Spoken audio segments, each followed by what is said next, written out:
কালকে আপনাকে বলা হলো যে বিদ্যুৎ অফ, নাই বিদ্যুৎ, কিন্তু বাংলাদেশের তো নিজের তেল নাই, নিজের গ্যাস অত নাই। বাহিরের দেশ বিদ্যুৎ তেল দিলেই বাংলাদেশে বিদ্যুৎ চলবে। তাহলে তোমার বিদ্যুৎ অফ, তোমার গাড়িতে তেল অফ। আজকে যদি বিদ্যুৎ অফ হয়, 2 দিনের মধ্যে সব মোবাইল বন্ধ হয়ে যাবে। সব মোবাইল সব কম্পিউটার বন্ধ হয়ে যাবে। তাহলে আমরা 1 সেকেন্ডে 100 বছর পূর্বে ফিরে যাব। আজ থেকে 100 বছর পূর্বে তানোরে গরুর গাড়ি চলতো, সেই গরুর গাড়ি, অথবা সাইকেল, অথবা ঠেলা গাড়ি, অথবা পায়ে হেঁটে। এখন আপনাকে বলা হচ্ছে যে ঠিক আছে, তোমাকে তেলও দেওয়া হবে, বিদ্যুৎও দেওয়া হবে, সব দেওয়া হবে, দাজ্জালকে মানো। আপনি চিন্তা করেন যে আপনি এখন বসে চিন্তা করেন যে এই ফিতনা কি ভয়ঙ্কর হতে পারে। এটাই ঘটবে আমি সেটা বলছি না, কোরআন এবং হাদিসে তো এর চেয়ে ভয়ঙ্করটা বলা আছে যে আকাশে বৃষ্টি বর্ষণ করবে। এই তেল তো সামান্য কিছু। যে অঞ্চলের মানুষ দাজ্জালের উপর ঈমান আনয়ন করবে না, ওই অঞ্চলের মাটিতে গাছ হবে না, ধান হবে না।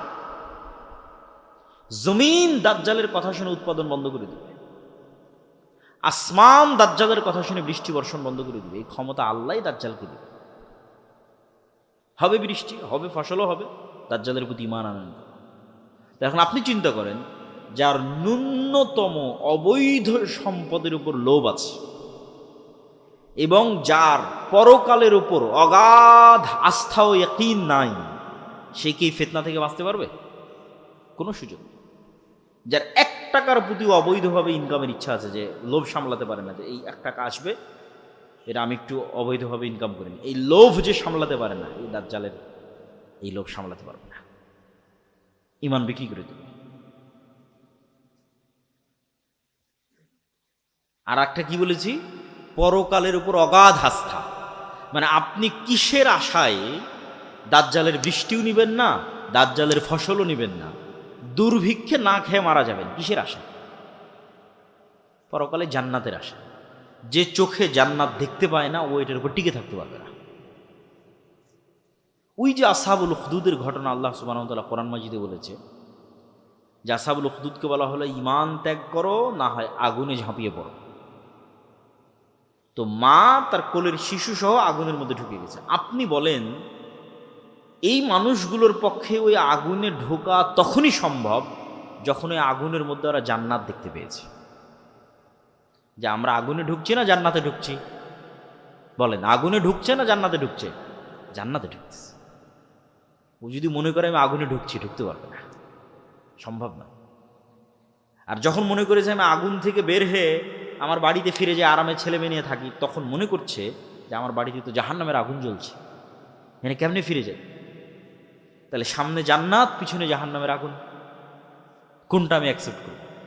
এই পরকালের উপর এই মাত্রার ইয়াকিন যতক্ষণ আপনার না আসবে, আপনি ঈমান নিয়ে এই পৃথিবীতে টিকতে পারবেন না। আল্লাহর পথে যাত্রা বইটা শুধু এই জন্যই লেখা, নতুন যে বইটা আমার লেখা, যে মানুষের ঈমানকে মজবুত করা। ঈমানই মানুষের সম্বল।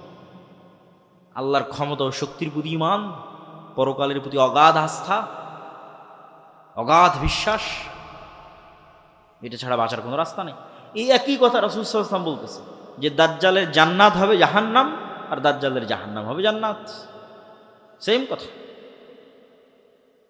যা আসহাবুল উখদুদের সাথে ঘটেছে। সূরা বুরুজের মধ্যে আল্লাহ সুবহানাহু ওয়া তাআলা বলেছে। তাহলে এই ফিতনার একটা আলামত অন্তত আপনি দেখতে পাচ্ছেন, যে আপনার বাড়ি এবং ঘরে পৌঁছে গেছে। এটা বাড়তেও পারে, হয়তো ধীরে বাড়বে, হয়তো দ্রুত বাড়বে। তো কিয়ামতের পূর্ব মুহূর্তে রাসূলুল্লাহ সাল্লাল্লাহু আলাইহি ওয়াসাল্লাম বলছেন যে আমার এবং কিয়ামতের মধ্যে তোমরা কয়েকটা জিনিসকে গণনা করে রাখো। 1 নাম্বার আমার মৃত্যু, 2 নাম্বার মসজিদে আকসার বিজয়, 3 নাম্বার ভয়াবহ মহামারী। এখন কোন মহামারী, এটা নিয়ে আলেমদের মধ্যে মতভেদ আছে। উমর রাদিয়াল্লাহু তাআলা আনহুর জীবদ্দশাতে সিরিয়াতে একটা ভয়ঙ্কর মহামারী হয়েছে। কেউ কেউ বলেছে ওটা সেই মহামারী। আমরাও তো কয়েকদিন আগে দেখলাম করোনা মহামারী। আরও ভয়াবহ মহামারী আসতে পারে পৃথিবীতে। তারপর রাসূল সাল্লাল্লাহু আলাইহি ওয়াসাল্লাম বললেন, এমন এক ফিতনা যেই ফিতনা থেকে আরবের কোনো ঘর খালি থাকবে না। তো আলেম ওলামা ব্যাখ্যা করেছে এই ফিতনা হচ্ছে মোবাইল কম্পিউটার ইন্টারনেটের ফিতনা। তো মোবাইল কম্পিউটার ইন্টারনেটের ফিতনা তো সব ঘরে ঢুকেছে, খালি আরবের ঘরে ঢুকেছে? দক্ষিণ কোরিয়া, জাপান, আমেরিকা থেকে শুরু করে পৃথিবীর সব ঘরে ঢুকেছে। কিন্তু আল্লাহ নবী তো খাস করেছে এমন ফিতনা যেটা আরবের প্রত্যেক ঘরে ঢুকে, পৃথিবীর প্রত্যেক ঘরে। তো কোরআন এবং হাদিসে বেশিরভাগ জায়গায় ফিতনা মানে মারামারি, গণ্ডগোল, হত্যা, এগুলোই উদ্দেশ্য। তাহলে এমন মারামারি, এমন গণ্ডগোল, এমন হত্যা এবং রাহাজানি আরব বিশ্বে তৈরি হবে, যেই হত্যা, যেই গণ্ডগোল, যেই মারামারিতে আরবের প্রত্যেকটা ঘর যুক্ত হয়ে যাবে, বিরত থাকতে পারবে না, মুক্ত থাকতে পারবে না। আর এক হাদিসে রাসূল সাল্লাল্লাহু আলাইহি ওয়াসাল্লাম বলছেন, ফোরাত নদী থেকে স্বর্ণের পাহাড় বের হবে। এই স্বর্ণের পাহাড় নিয়ে এমন মারামারি হবে যে মারামারিতে পুরো আরব বিশ্ব যুক্ত হয়ে যাবে।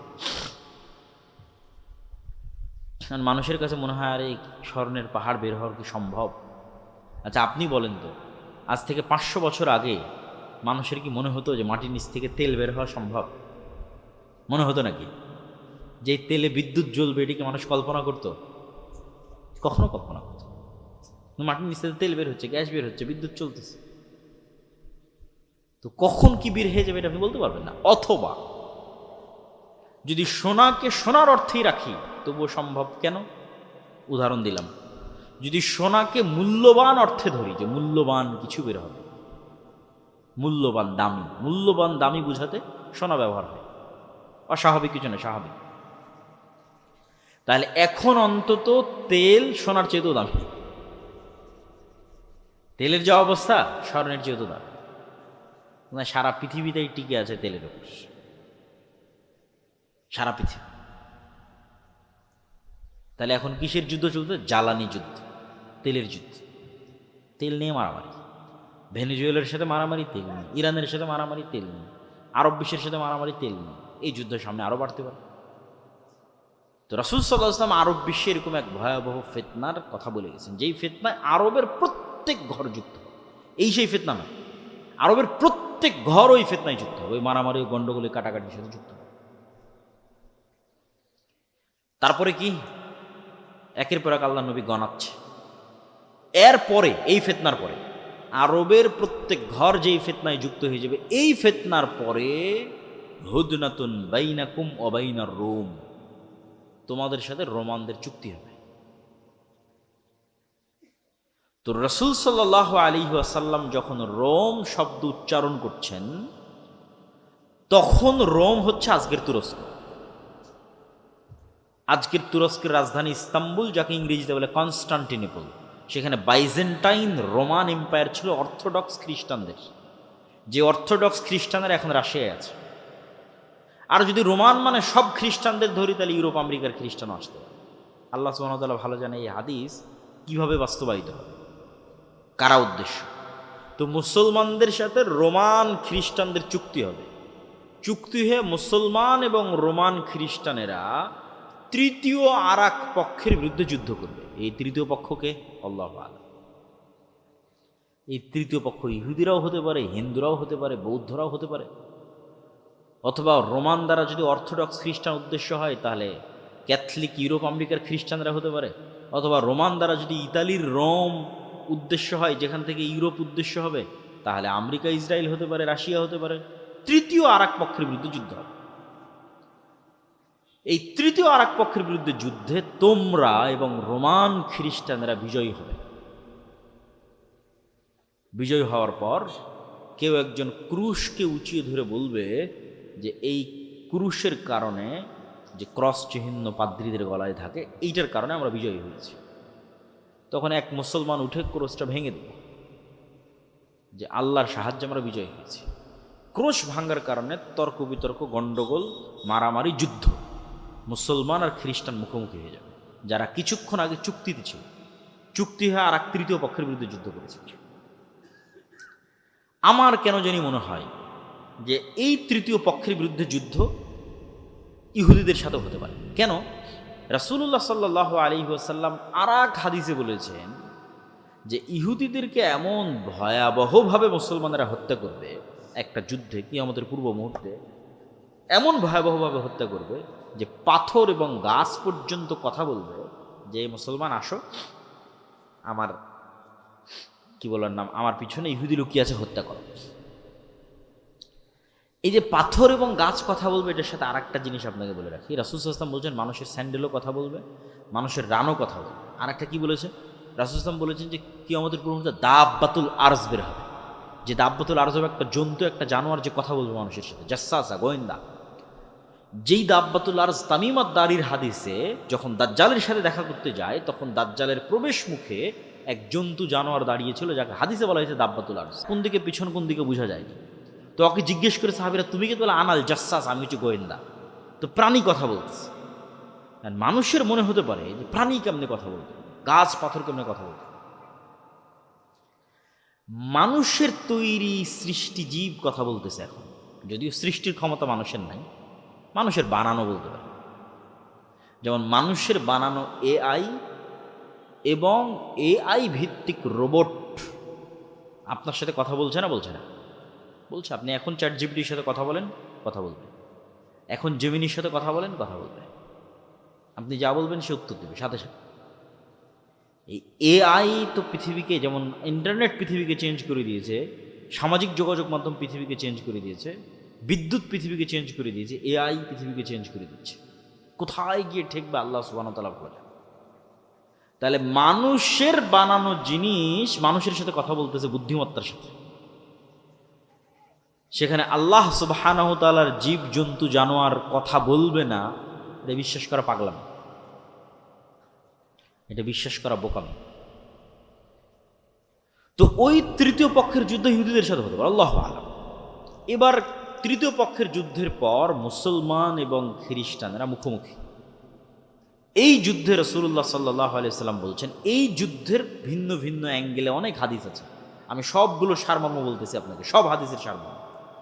রাসূল সাল্লাল্লাহু আলাইহি ওয়াসাল্লাম আর এক হাদিসে বলতেছেন, ততদিন পর্যন্ত কিয়ামত হবে না যতদিন না আমার উম্মত রোমানদের বিরুদ্ধে যুদ্ধ করে আমাক এবং দাবেক নামক জায়গায়। এই জায়গা কোথায়? এই জায়গা হচ্ছে আজকের সিরিয়া, যেখানে তুরস্কের সীমান্তের সাথে মিলেছে।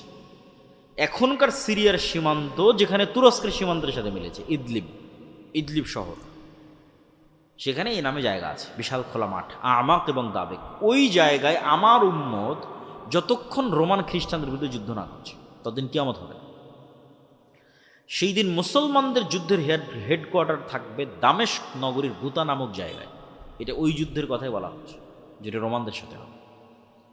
আর এক হাদিসে রাসূলুল্লাহ সাল্লাল্লাহু আলাইহি ওয়াসাল্লাম বলছেন, ততদিন পর্যন্ত কিয়ামত হবে না যতদিন না আমার উম্মত বলেন, ওখানে বলেছে ইসহাক আলাইহিস সালাতু ওয়াস সালামের বংশের ৭০,০০০ সদস্য এমন এক শহরের বিরুদ্ধে যুদ্ধ না করে, যেই শহরের এক পাশ সাগর এবং এক পাশ মাটি। তো আলেম ওলামা লিখেছে এই শহর হচ্ছে ইস্তাম্বুল, কুস্তান্তিনিয়া, কনস্টান্টিনোপল। তো আমার উম্মত যখন এই ইসহাক আলাইহিস সালামের বংশের ৭০,০০০ মানুষ যখন ওই শহর বিজয়ে যাবে, তখন তাদের তরবারি চালানো লাগবে না, গুলি করা লাগবে না। তারা বলবে লা ইলাহা ইল্লাল্লাহ আল্লাহু আকবার, এটাতে শহর বিজয় হয়ে যাবে। লা ইলাহা ইল্লাল্লাহ এবং আল্লাহু আকবার আওয়াজ দিয়ে শহর বিজয় হবে। আর এক হাদিসে রাসূল সাল্লাল্লাহু আলাইহি ওয়াসাল্লাম বলছেন, অচিরেই কিয়ামতের পূর্ব মুহূর্তে এমন এক ভয়াবহ যুদ্ধ হবে যেটাতে রোমান এবং মুসলমানেরা মুখোমুখি হবে, যেটাতে রোমানেরা ৮০টি পতাকার অধীনে একত্রিত হবে। প্রত্যেক পতাকার অধীনে ১২,০০০ করে সেনাবাহিনী থাকবে, প্রায় কাছাকাছি ১০ লক্ষ পদাতিক যোদ্ধা নিয়ে তারা মুখোমুখি হবে মুসলমানদের। এই যুদ্ধে আমার উম্মত ৩ ভাগে বিভক্ত হবে। এই যুদ্ধে অংশগ্রহণ করার জন্য মদিনা থেকে তৎকালীন বিশ্বের সর্বশ্রেষ্ঠ সন্তানেরা বের হয়ে আসবে। তৎকালীন বিশ্বের সবচেয়ে তাকওয়াবান, সবচেয়ে আল্লাহওয়ালা, সবচেয়ে পরহেজগার, সবচেয়ে পাকা মুমিন মুজাহিদ বের হয়ে আসবে মদিনা থেকে, যারা এই যুদ্ধে অংশগ্রহণ করবে। আমার উম্মত এই যুদ্ধে ৩ ভাগে বিভক্ত হবে। ১ ভাগ পালিয়ে যাবে যুদ্ধের মাঠ থেকে, এরা এত বড় কবিরা গুনাহ করবে যে আল্লাহ কিয়ামত পর্যন্ত এদের ক্ষমা করবে না। আর ১ ভাগ মৃত্যুবরণ করবে, এরা পৃথিবীর সর্বশ্রেষ্ঠ শহীদ। আর ১ ভাগকে আল্লাহ বিজয় দান করবে, কিন্তু বিজয়ের কোনো আনন্দ থাকবে না। কেন বিজয়ের কোনো আনন্দ থাকবে না? এক বংশে যদি ১০০ সদস্য থাকে, ৯৯ জন মারা যাবে, একজন বেঁচে থাকবে। এগুলো ভিন্ন ভিন্ন হাদিস রাসূলুল্লাহ বলেছেন, একই যুদ্ধের কথা আমি একত্রিত করে বলতেছি। পাখি যদি 1 মাস আকাশে উড়ে লাশের সারি শেষ করতে পারবে না, লাশের দুর্গন্ধ শেষ করতে না পারার কারণে পাখি পড়ে মারা যাবে। লাশের দুর্গন্ধ শেষ, এত ব্যাপক হারে মানুষ মারা যাবে এই যুদ্ধে, মুসলমান এবং খ্রিস্টান উভয় পক্ষে। ফলত গনিমতের মালের কোনো আনন্দ থাকবে না। তারপর গনিমতের মাল বন্টন হবে, ওয়ারিস নেওয়ার থাকবে না। এই যুদ্ধ শেষে যখন মুসলমানেরা তাদের তরবারিকে জাইতুন গাছের সাথে ঝুলিয়ে, রাসূল সাল্লাল্লাহু আলাইহি ওয়াসাল্লামের আর এক হাদিসের বাক্য, জাইতুন গাছের সাথে ঝুলিয়ে যখন গনিমতের মাল বন্টন করবে, তখন অদৃশ্য থেকে আওয়াজ আসবে, দাজ্জাল তোমাদের বাড়ি ঘরে ঢুকে গেছে। কিন্তু এই সংবাদটা মিথ্যা হবে। কিন্তু এই সংবাদ শুনে মুজাহিদ বাহিনীর নেতা 10 জন অশ্বারোহীকে রওনা করবে খোঁজ নেওয়ার জন্য সত্যি দাজ্জাল বের হয়েছে কিনা। রাসূল সাল্লাল্লাহু আলাইহি ওয়াসাল্লাম বলছেন, ওই 10 জন অশ্বারোহীর নাম, ওদের বাপের নাম, ওদের ঘোড়ার রং, ওদের গায়ের রং আমি দেখতে পাচ্ছি, আমি বলে দিতে পারবো ওরা কারা। দাজ্জালের সংবাদের সত্য মিথ্যা খুঁজতে যখন মুজাহিদেরা যুদ্ধ থেকে দামেস্ক শহরে ফিরে আসবে, এবং ফজরের সালাত, কিছু রিওয়ায়াতে ফজরের সালাত, কিছু রিওয়ায়াতে আসরের সালাত, ফজরের সালাতে যখন দাঁড়াবে, তখন এবার ঈসা আলাইহিস সালাতু ওয়াস সালাম আসমান থেকে 2 ফেরেশতার কাঁধে ভর দিয়ে নেমে আসবে। মানুষের কাছে মনে হয়, আরে আসমান থেকে নেমে আসে, এটা অলৌকিক গল্প শোনাচ্ছে, অবাস্তব গল্প শোনাচ্ছে। অথচ দেখেন, আল্লাহ সুবহানাহু ওয়া তাআলা নিজেই আমাদেরকে কোরআনে বারবার বলছে যে আমি আদমকে কোথায় থেকে নামিয়ে দিয়েছি, আদম আর হাওয়াকে কই থেকে নামিয়ে দিয়েছি, আসমান থেকে নামিয়ে দিয়েছি, জান্নাত থেকে নামিয়ে দিয়েছি। আমি ইবলিসকে কই থেকে নামিয়ে দিয়েছি, আসমান থেকে নামিয়ে দিয়েছি। তাহলে আসমান থেকে নামা নতুন না পুরাতন? পুরাতন। আসমান থেকে নামা পুরাতন। তাহলে আমরা যেখানে আদম আলাইহিস সালাতু ওয়াস সালামের ক্ষেত্রে বিশ্বাস করছি যে তাকে আসমান থেকে নামিয়ে দেওয়া হয়েছে, জান্নাত থেকে নামিয়ে দেওয়া হয়েছে, তাহলে এটা আমাদের কাছে অস্বাভাবিক কেন মনে হয় যে ঈসা আলাইহিস সালাম আসমান থেকে নেমে আসবে? কিন্তু অস্বাভাবিক নয়, এই ঘটনা তো পৃথিবীতে আগেই ঘটেছে।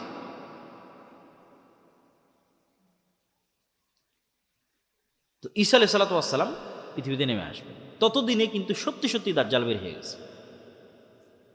এবার ততদিনে যে সত্যি সত্যি দাজ্জাল বের হয়ে গেছে, দাজ্জাল পৃথিবীতে থাকবে 40 দিন। তার প্রথম দিন হবে 1 বছর, দ্বিতীয় দিন হবে 1 মাস, তৃতীয় দিন হবে 1 সপ্তাহ, বাকি দিন হবে স্বাভাবিক দিন।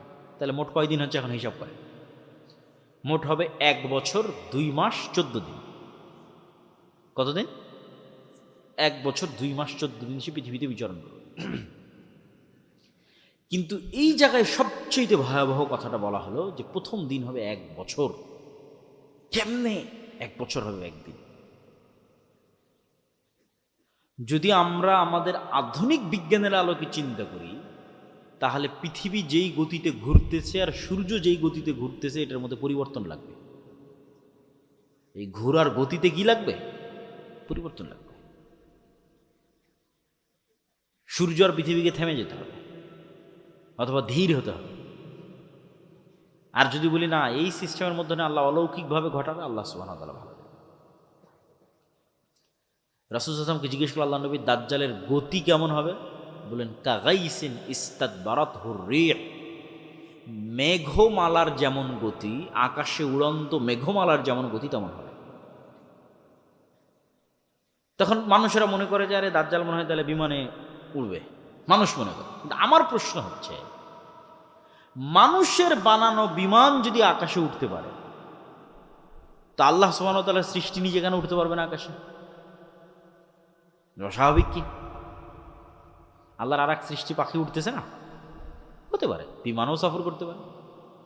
কিন্তু এই শুধু দূরবর্তী ব্যাখ্যা নয়, রিয়াল সম্ভাবনাও আছে, সেটা বুঝাচ্ছি যে দাজ্জাল নিজেই মেঘের গতিতে চলবে, এটার সম্ভাবনা আছে কোনো কিছুর সাহায্য ছাড়াই। আর দাজ্জালের সাথে যেটা লম্বা ঘটনা তামিমাত দারির, ওই লম্বা ঘটনায় দাজ্জাল 4টা প্রশ্ন করেছে তামিমাত দারিকে, যেটাতে দাজ্জালের সাথে তামিমাত দারির সাক্ষাৎ হয়। এটাও আমাদের জন্য একটা প্রমাণ বহন করে যে দাজ্জালের সাথে সাক্ষাৎ সম্ভব। দাজ্জালের সাথে সাক্ষাৎ সম্ভব। তামিম আদ-দারির যদি দাজ্জালের সাথে সাক্ষাৎ সম্ভব, তো আজকের পৃথিবীর যে কোনো মানুষের দাজ্জালের সাথে সাক্ষাৎ সম্ভব, তার প্রকাশের পূর্বেই, মানে সে পৃথিবীতে আগমনের পূর্বেই। সুতরাং এখনও যে কেউ দাজ্জালের সাথে যোগাযোগ করছে না, দাজ্জালের সাথে দেখা করছে না, সাক্ষাৎ করছে না, এটা সম্পূর্ণরূপে উড়িয়ে দেওয়া যাবে না। কেন? তামিম আদ-দারি দাজ্জালের সাথে সাক্ষাৎ করেছে। তা আপনি বলবেন এখনকার আধুনিক স্যাটেলাইট, এই স্যাটেলাইটের মধ্যে পৃথিবীর এমন কোনো দ্বীপ নাই, এমন কোনো জায়গা নাই যেটা মানুষ জানে না। তো অ্যাপস্টেইন ফাইল প্রকাশের আগে কে জানতো যে অ্যাপস্টেইনের এরকম একটা দ্বীপ আছে, যেই দ্বীপে মার্ক জুকারবার্গও যায়, পৃথিবীর সব ধনকুবেররা যায়, আর সেখানে এইভাবে নারী সাপ্লাই হয়, ছোট ছোট শিশু বাচ্চা সাপ্লাই হয়, আবার তাদেরকে এভাবে ধর্ষণও করা হয়। স্যাটেলাইট তো ঠিকই ছিল, কে জানত? যার স্যাটেলাইট আছে ও যদি জানতে না দেয় আপনাকে, স্যাটেলাইট তো আমার নাই, কার আছে? যারা আজকের পৃথিবীর ক্ষমতা নিয়ন্ত্রণ করতেছে, ও যদি আমাদের জানতে না দেয়, আমাদের বাপেরও ক্ষমতা নাই জানার যে কোথায় কি হচ্ছে, সম্ভব নয়। আর যদি মেনে নেই যে না, আসলে এই পৃথিবী, যেই পৃথিবী আমরা এখন চোখে দেখছি, এই পৃথিবীতে দাজ্জাল নাই, তো বিজ্ঞান বলতেছে যে মানুষ 3D ডাইমেনশনে দেখে। এই পৃথিবীতে এমন প্রাণীর বসবাস সম্ভব যে 3 ডাইমেনশনের উপরে, 4th dimension, 5th dimension, 6th dimension, 7th ডাইমেনশনে বসবাস করে, এই পৃথিবীতে আছে, কিন্তু মানুষ দেখতে পাবে না। যেমন জিন আছে, দেখতে পাচ্ছি না, ফেরেশতা আছে, দেখতে পাচ্ছি না, এরা অন্য ডাইমেনশনে বসবাস করতেছে। ঠিক আপনি যদি একটা ছোট্ট পাখিকে একটা বন্দি ঘরের মধ্যে ছেড়ে দেন, পাখি জানালাই খুঁজে পাবে না, অথচ আপনি বলছেন কিরে আমি তো জানালা দেখতে পাচ্ছি, ও দেখতে পায় না কেন? এরকম আপনি যে কোনো প্রাণীর সাথে চেক করতে পারেন, সাপের সাথে চেক করতে পারেন যে সাপের দৃষ্টি কেমন, সাপ কতটুকু দেখে, কোন লেভেল পর্যন্ত দেখে, আমাদের মতো দেখে না। কুকুরের দৃষ্টি কেমন, সে কি আমাদের মতো দেখে না। আপনার আশেপাশে এরকম হাজারো উদাহরণ আছে, আপনি যেমন দেখেন ওরা ওরকম দেখে না, ওরা ভিন্ন লেভেলের দেখে। তাহলে আমাকে ফেরেশতা দেখতেছে, জিন দেখতেছে, আমি জিন ফেরেশতাকে দেখতেছি না।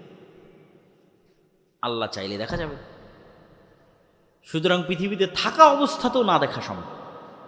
আবার পৃথিবীতে থাকা অবস্থায় অন্যরা দেখতেছে, আছে, আমাকে দেখতে দেওয়া হচ্ছে না, যেটা আগেরটা বললাম সেটাও সম্ভব। আমাকে জানতে দেওয়া হচ্ছে না, সেটাও সম্ভব। এবং দাজ্জালের প্রকাশের পূর্বে তার সাথে সাক্ষাৎও সম্ভব।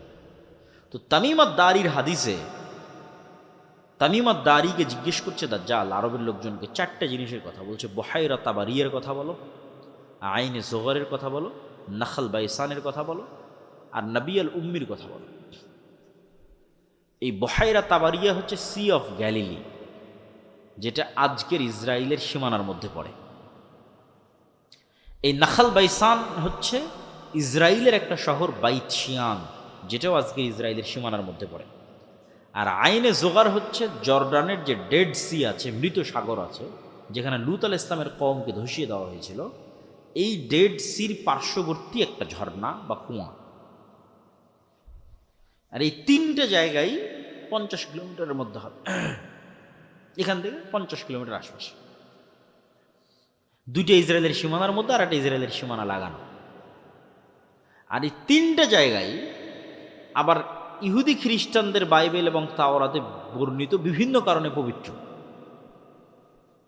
যেমন সি অফ গ্যালিলি, যেটা বহাইরা তাবারিয়া দাজ্জাল জিজ্ঞেস করলো, তাওরাতের বর্ণনা অনুযায়ী যে ঈসা আলাইহিস সালাম যেখানে সব মোজেজা দেখাতেন, ঈসা আলাইহিস সালামের মোজেজা তো পৃথিবীর সবচেয়ে ব্যতিক্রম মোজেজা, মৃতকে জীবিত করা, অন্ধকে চক্ষুষ্মান করা, টাকওয়ালা মাথাকে চুল দিয়ে দেওয়া, এই বেশিরভাগ মোজেজাগুলো উনি এই খালের পাশে, এই লেকের পাশে দেখিয়েছেন। এই জন্য সারা ইউরোপ, সারা আমেরিকা থেকে লক্ষ লক্ষ খ্রিস্টান দর্শনার্থী এটা দেখতে আসে। বহাইরা তাবারিয়া, lake of Tiberias, sea of Galilee. আর আইনে জোগার, যেটা স্প্রিং অফ জোয়ার বলতেছে হিব্রু ভাষায়, ইংরেজি ভাষায়, বাইবেলের বর্ণনা অনুযায়ী লূত আলাইহিস সালামের শহর ধ্বংস হওয়ার পর যেই শহরে তাকে, যেই জায়গায় তাকে আশ্রয় দেওয়া হয়েছিল, সেটা হচ্ছে এই আইনে জোগার, তার পাশে। এই 3টার কথা দাজ্জাল কি বলছে? যেটাতে পানি আছে, পানি থাকবে না, ঝর্ণা আছে, ঝর্ণা শুকিয়ে যাবে, বাগান আছে, বাগান, খেজুর বাগান আছে, খেজুর বাগান শেষ হয়ে যাবে। আর নবী আল উম্মির কথা বলো, নবী আল উম্মি হচ্ছে পড়ালেখা জানে না এমন নবী। তো বলে এই অবস্থা নবী আল উম্মির। তারপরে দাজ্জাল নিজেই বলতেছে আমি বের হব, 40 দিন পৃথিবীতে চলাচল করব, আমার এই ক্ষমতা থাকবে। এবং দাজ্জালের ওই ক্ষমতার কথাগুলো রাসূল সাল্লাল্লাহু আলাইহি ওয়াসাল্লাম বলে গেছেন। তাহলে দাজ্জালের সাথে কেউ পারবে না। দাজ্জালের সাথে একমাত্র কে পারবে? ঈসা আলাইহিস সালাম। দাজ্জাল যখন পৃথিবীতে বের হয়ে যাবে তখন মুমিন মুসলমানদের বাঁচার কোনো রাস্তা থাকবে না। এমনকি রাসূল সাল্লাল্লাহু আলাইহি ওয়াসাল্লামের হাদিসের বর্ণনা অনুযায়ী সিরিয়ার এক অঞ্চলের মানুষ যারা দাজ্জালের প্রতি ঈমান আনবে না, ওদের ধনুক চাবিয়ে খেতে হবে, কোনো খাবার থাকবে না। এইরকম ভয়ঙ্কর দুর্ভিক্ষ দেখা দেবে। গাড় পাহাড় বিভিন্ন জায়গায় আশ্রয় লুকিয়ে থাকতে হবে, অপেক্ষায় থাকবে ঈসা আলাইহিস সালামের আগমনে। ঈসা আলাইহিস সালাম যখন আসবে, লুদ নামক দরজা জেরুজালেমের, যেখানে এখন এয়ারপোর্ট, সেখানে ঈসা আলাইহিস সালামকে দেখা মাত্র দাজ্জাল গলতে থাকবে পানির মতো, কিন্তু সে গলে শেষ হওয়ার আগেই ঈসা আলাইহিস সালাম তাকে নিজে হাতে হত্যা করবেন এবং সেই রক্ত দুনিয়ার মানুষকে দেখাবে। এবার রাসূল সাল্লাল্লাহু আলাইহি ওয়াসাল্লাম বলছে যে আল্লাহ ঈসা আলাইহিস সালামকে বলবে, ঈসা, দাজ্জাল তো মারা গেল, কিন্তু এখন আমার এমন এক সৃষ্টি জীব বের হবে যে লা ইয়াদানু লি আহাদিম মিন ইবাদি, আমার বান্দাদের মধ্যে এমন কোনো বান্দা নাই যে তাদের সাথে মুখোমুখিতে পারবে, মোকাবেলায় পারবে। অতএব তুমি ঈসা যত বড় নবী হও, আর ইমাম মাহদি যত বড় মুজাহিদ হোক, আর তোমাদের হাতে দাজ্জালের যত বড় ফিতনা পরাজিত হোক, এখন যারা বের হবে এদের সাথে তোমরা পারবে না। অতএব তোমরা তুর পাহাড়ে আশ্রয় নাও। তখন ঈসা আলাইহিস সালাম মুমিন মুজাহিদদের নিয়ে তুর পাহাড়ে আশ্রয় নেবেন। এবার বের হবে ইয়াজুজ মাজুজ, যাদের বর্ণনা কিয়ামতের আলামতের একমাত্র আলামত, যেটার বর্ণনা কোরআনে আছে। দাজ্জালের কথা কিন্তু কোরআনে নাই। আরও যেগুলো বললাম বিভিন্ন ভয়ঙ্কর যুদ্ধ, ফিতনা, রোম, এগুলো কোরআনে নাই। তাহলে একমাত্র আলামত যেটার বর্ণনা কোরআনে আছে সেটা কি? ইয়াজুজ মাজুজ। যুলকারনাইনের বর্ণনায় সূরাতুল কাহফের মধ্যে আল্লাহ সুবহানাহু ওয়া তাআলা ইয়াজুজ মাজুজের ঘটনা তুলে ধরেছে। যুলকারনাইনের 3টে সফর, 3টাই ব্যতিক্রম সফর, এবং সূরা কাহফের প্রত্যেকটা ঘটনা ব্যতিক্রম। সূরা কাহফের আসহাবে কাহফের ঘটনা ব্যতিক্রম। সূরা কাহফের মধ্যে যে ঘটনাগুলো আছে, প্রায় 4টা ঘটনা আছে সূরা কাহফের মধ্যে, 4টাই ব্যতিক্রম ঘটনা। একটা তো আসহাবে কাহফের ঘটনা, গুহার মধ্যে ঘুমিয়ে গেল 300 বছর, 310, 309 বছর ঘুমিয়ে থাকলো, আশ্চর্য ঘটনা। অথচ মানুষ তাদেরকে দেখে, তাদেরকে মনে করে জীবিত, অথচ তারা মৃত বা ঘুমন্ত। তারপরে সূর্যের উদয়ের কথা এমনভাবে বলা আছে ওই আয়াতে, মিলানোই কঠিন যদি অনুবাদ পড়ে দেখেন। 2 নম্বর ব্যতিক্রম ঘটনা কি বলা আছে? মূসা আলাইহিস সালাম আর খিজির আলাইহিস সালামের ঘটনা, আর এক আশ্চর্য ঘটনা। মাছ, শুকনা মাছ, রান্না করা মাছ নিয়ে গেছে, সেই মাছ যেখানে জীবিত হয়ে বের হয়ে গেছে, সেখানে খিজির আলাইহিস সালাম বেঁচে আছে না মারা গেছে, আর তার সাথে কারো দেখা হচ্ছে কিনা, কই থেকে আসলে খিজির আলাইহিস সালাম, কই থাকে, এই আর এক আশ্চর্য ঘটনা। 3 নম্বর আশ্চর্য ঘটনা জুলকারনাইন। 3টা সফর দিল, 3টে সফরের একটা সফরে ইয়াজুজ মাজুজ। বলছে এদের থেকে আমাদের বাঁচার ব্যবস্থা করেন, প্রাচীর দিয়ে দেন। তখন জুলকারনাইন সেখানে প্রাচীরের ব্যবস্থা করে দিল আর বললো আল্লাহ যেই দিন চাইবে সেই দিন এরা বের হবে।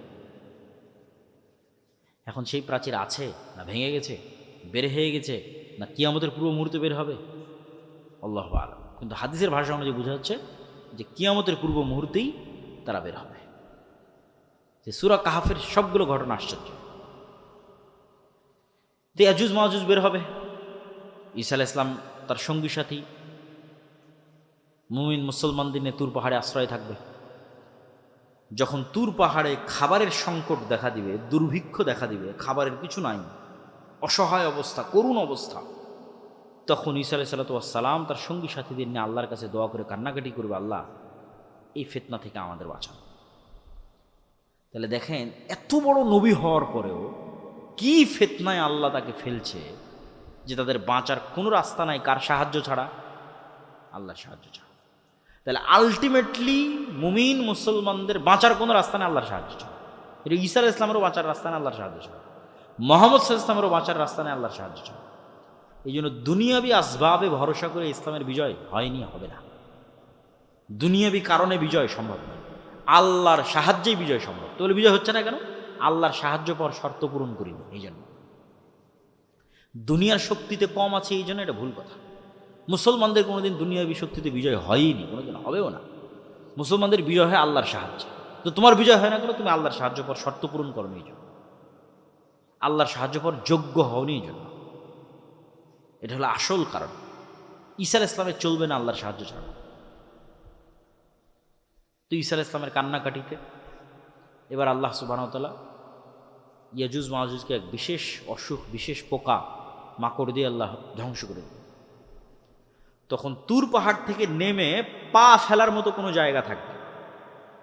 লাশ আর লাশ, দুর্গন্ধ আর দুর্গন্ধ, পৃথিবীতে বসবাস করার মতো কোনো জায়গা নেই।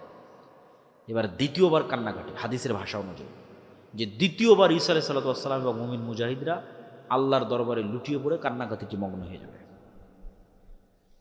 এবার আল্লাহ সুবহানাহু ওয়া তাআলা রাসূল সাল্লাল্লাহু আলাইহি ওয়াসাল্লামের হাদিসের ভাষ্য অনুযায়ী উটের কুঁজ যেরকম লম্বা, এরকম লম্বা কুঁজওয়ালা এক প্রকার পাখি পাঠাবে, যে পাখিগুলো এই লাশগুলোকে উড়িয়ে উড়িয়ে নিয়ে গিয়ে এমন জায়গায় ফেলে দেবে যেখানে মানুষ বসবাস করে না। দক্ষিণ মেরু, উত্তর মেরু, অসংখ্য বরফ আচ্ছাদিত অঞ্চল আছে, যেগুলোতে মানুষ যায় না, আজও যায় না, এরকম মানুষ বসবাস করে না, এরকম জায়গায় ফেলে দেবে। তারপরে আকাশ থেকে বৃষ্টি বর্ষণ হবে, পৃথিবী ধুয়ে মুছে সাফ হয়ে যাবে। তুর পাহাড় থেকে ঈসা আলাইহিস সালাম এবং মুমিন মুসলমানেরা নেমে আসবে। নেমে আসার পর বাইবেলের ভাষা অনুযায়ী 1000 বছর, আর মুহাম্মদ সাল্লাল্লাহু আলাইহি ওয়াসাল্লামের ভাষা অনুযায়ী 7 বছর পৃথিবীতে ন্যায়ের শাসন প্রতিষ্ঠিত হবে, ইনসাফের শাসন প্রতিষ্ঠিত হবে। এই ন্যায় এবং ইনসাফের শাসনে আসমানের বরকতের সব দরজা আর মাটির জমিনের বরকতের সব দরজা উন্মুক্ত করে দেওয়া হবে। তখন এবার একটা ডালিম খাবে একটা গ্রাম, একটা গাভীর দুধ খাবে একটা বংশ। এই রকম অবস্থা পৃথিবীর সবচেয়ে শান্তিপূর্ণ, সবচেয়ে রহমত এবং বরকতে পরিপূর্ণ অবস্থা চলার একটা পর্যায়ে এক ঠান্ডা শীতল বাতাসে মুমিন মুসলমান ঈসা আলাইহিস সালাম মারা যাবে। মুনাফিক, ফাসেক, ফাজেররা পৃথিবীতে থেকে যাবে। এবার আসবে ওই হাদিসগুলোর বাস্তবায়ন। মানুষ ভুল বুঝে, বলে এমন এক সময় আসবে যে সময় আল্লাহ নাম নেওয়ার লোক থাকবে না, বলে এমন এক সময় আসবে যে সময় কোরআন পড়ার লোক থাকবে না, এমন এক সময় যে সময় হজ করার লোক থাকবে না, এমন এক সময় কাবা ঘর ভেঙে দেওয়া হবে। এগুলো এবার এখন। এমন এক সময় আসবে যখন মানুষ কুকুর শ্রীগাল যেভাবে রাস্তায় মিলিত হয় ওইভাবে মিলিত হবে। এগুলো ঈসা আলাইহিস সালামের আগে নয়। ঈসা আলাইহিস সালামের আগে দিন থাকবে, কোরআন থাকবে, মুমিন থাকবে, মুজাহিদ থাকবে, যোদ্ধা থাকবে, সব থাকবে। মসজিদ থাকবে, মাদ্রাসা থাকবে, হজ থাকবে, ওমরা থাকবে, all everything will be running, সব কিছু চলতে থাকবে। তাহলে কোরআন উঠে যাওয়া, আল্লাহর নাম নেওয়ার মতো লোক উঠে যাওয়া, রাস্তাঘাটে কুকুর শ্রীগালের মতো জেনায় লিপ্ত হওয়া, হজ বন্ধ হয়ে যাওয়া, কাবা ঘর ধ্বংস হয়ে যাওয়া, এগুলো এবার হবে ঈসা আলাইহিস সালামের মৃত্যুর পরে। তখন এই ফাসেক, ফাজের, কাফেরদের উপর এবার ফাইনাল কিয়ামত, যেটা ওই ফাইনাল কিয়ামত সংগঠিত হবে, যেটাতে বলা আছে যে আল্লাহ সুবহানাহু ওয়া তাআলা ইজাস সামাউ শাক্কাত, ইজাস সামাউ ফাতারাত, ওয়া ইদাল কাওয়াকিবু ইনতাসারাত, ওয়া ইদাল বিহারু ফুজ্জিরাত, যখন আসমান ফেটে চৌচির হয়ে যাবে।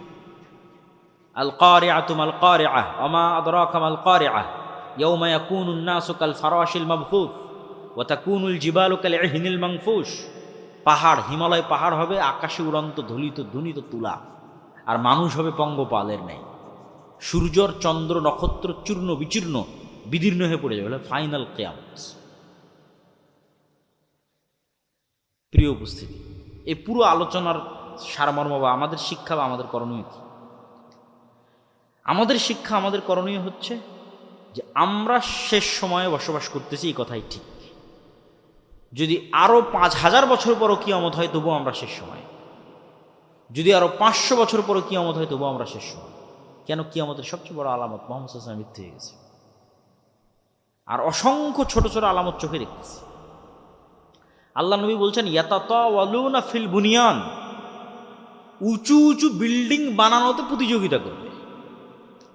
তো উঁচু বিল্ডিং বানানোর কল্পনা কিভাবে আসতে পারে যে উঁচু বিল্ডিং দেখেনি চোখে?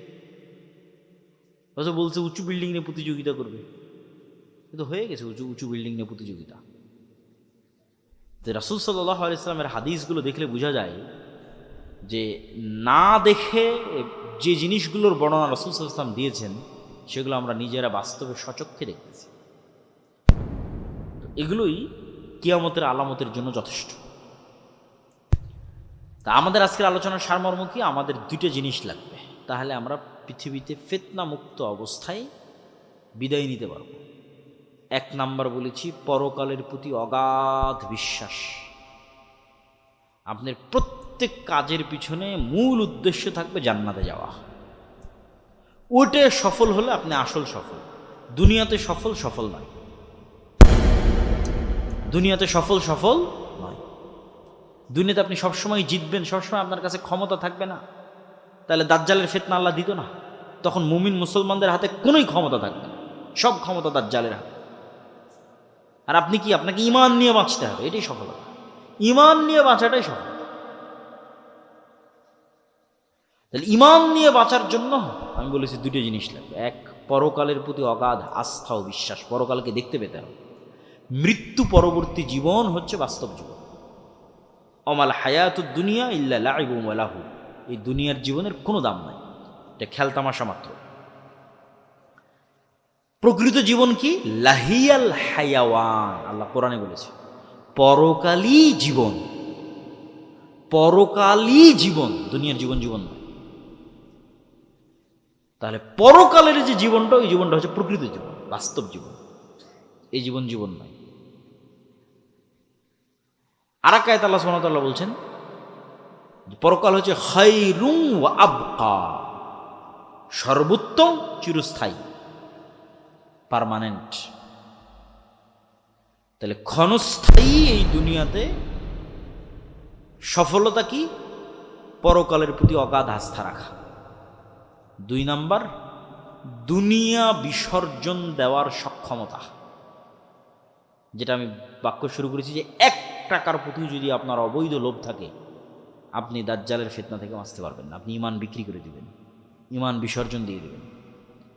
যার ন্যূনতম দুনিয়ার প্রতি লোভ নাই, পরিপূর্ণরূপে দুনিয়া বিসর্জন দেওয়ার মানসিকতা আছে, যে কোনো বিপদ আপদে কঠোর থেকে কঠোর ধৈর্য ধারণের মানসিকতা আছে, ইস্তেকামাত আছে, এই মানুষগুলো ঈমান থেকে নিয়ে পৃথিবী থেকে বিদায় নিতে পারবে। দুইটা জরুরি কাজ বলে বক্তব্য শেষ করব। ইব্রাহিম আলাইহিসসালাতু ওয়াসসালাম তার পরবর্তী বংশধরের জন্য দুইটা বিষয়ের দোয়া করেছেন আল্লাহ সুবহানাহু ওয়া তাআলার কাছে। রব্বি জাআল হাযাল বালাদা আমিনা ওয়াজনুবনি ওয়া বানিয়া আন না'বুদাল আসনাম। আল্লাহ মক্কা শহরকে নিরাপদ করে দাও, আমার পরবর্তী বংশধর কেউ যেন মূর্তি পূজক না হয়, শিরক না করে। শিরক ভয়াবহ। তাহলে 1 নাম্বার, ইব্রাহিম আলাইহিস সালাম আল্লাহর কাছে চাচ্ছেন তার পরবর্তী বংশধরের জন্য, মানে স্পেশাল কিছুই চাচ্ছে যেটা আল্লাহ তাকে দিবে। 1, মক্কা শহরকে নিরাপদ করে দেন। 2, আমার পরবর্তী বংশধরের জন্য শিরিক না করে। 3, রব্বি জাআলনি মুকিমাস সালাহ ওয়া মিন যুররিয়াতি, আমার পরবর্তী বংশধর যেন বেনামাজি না হয়। তাহলে 5 ওয়াক্ত সালাতের উপর প্রতিষ্ঠিত থাকা এবং ঈমানের উপর প্রতিষ্ঠিত থাকা, এটাই মুসলমানের বাঁচার রাস্তা।